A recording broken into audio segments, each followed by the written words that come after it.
ले करेला 100 नहीं करेला 30 रुपया किलो करेला।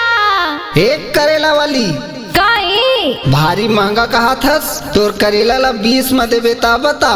30 रुपया ले कम में नहीं दो जी। अरे दे दे तोर ना ले हूँ।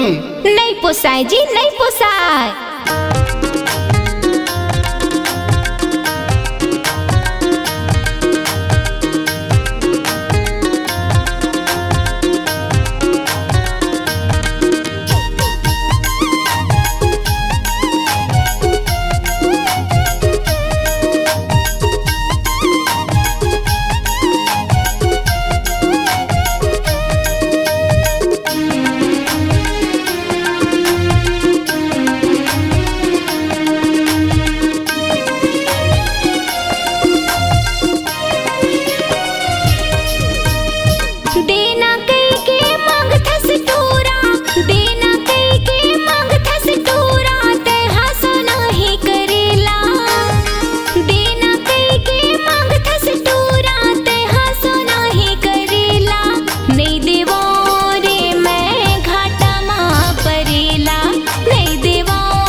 चीज बाई कोनो ला देते झन होवे तोरे घाटा।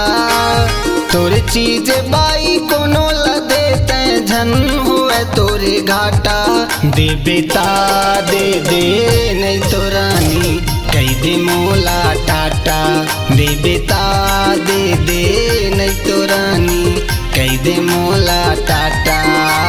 देबे के नहीं मोला बताना।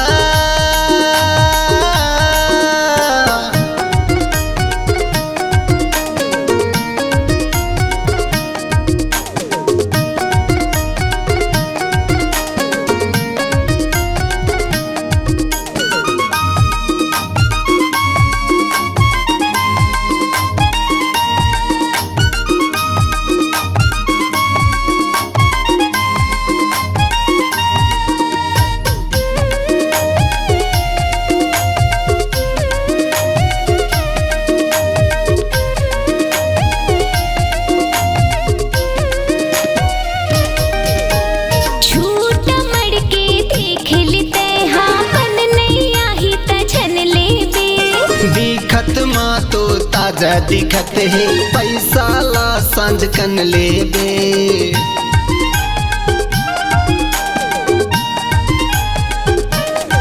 हाँ झूठ मड़ के देख लेते हाँ मन नहीं आही तजन लेबे। दिखत माँ तो ताजा दिखत है पैसा ला सांझ कन लेबे। मन हावे मैं खाऊं करेला हरे हरे हरे। मन हावे मैं खाऊं करेला आज नहीं खावा भाटा। देबे ता दे दे नहीं तो रानी कही दे मोला टाटा। देबे ता दे दे नहीं तो रानी कही दे मोला टाटा। देबे के नहीं मोला बताना।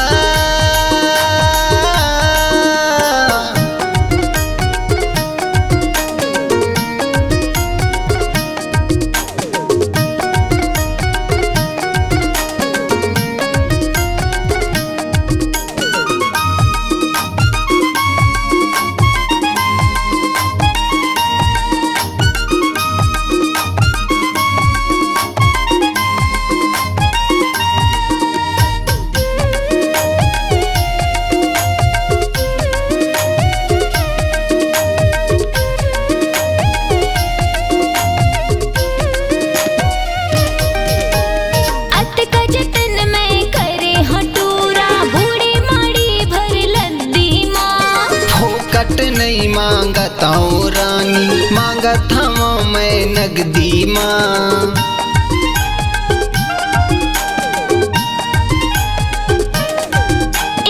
अत का जतन मैं करे हटूरा बूढ़े माड़ी भर लद्दी माँ।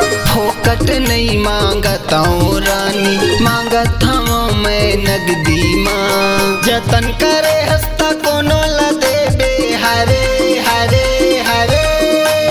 जतन करे हस्ता कोनो ला देबे मार के थोकुन कांटा दे बेता दे दे नहीं तो रानी कह दे मोला टाटा दे बेता दे दे नहीं तो रानी कह दे मोला टाटा दे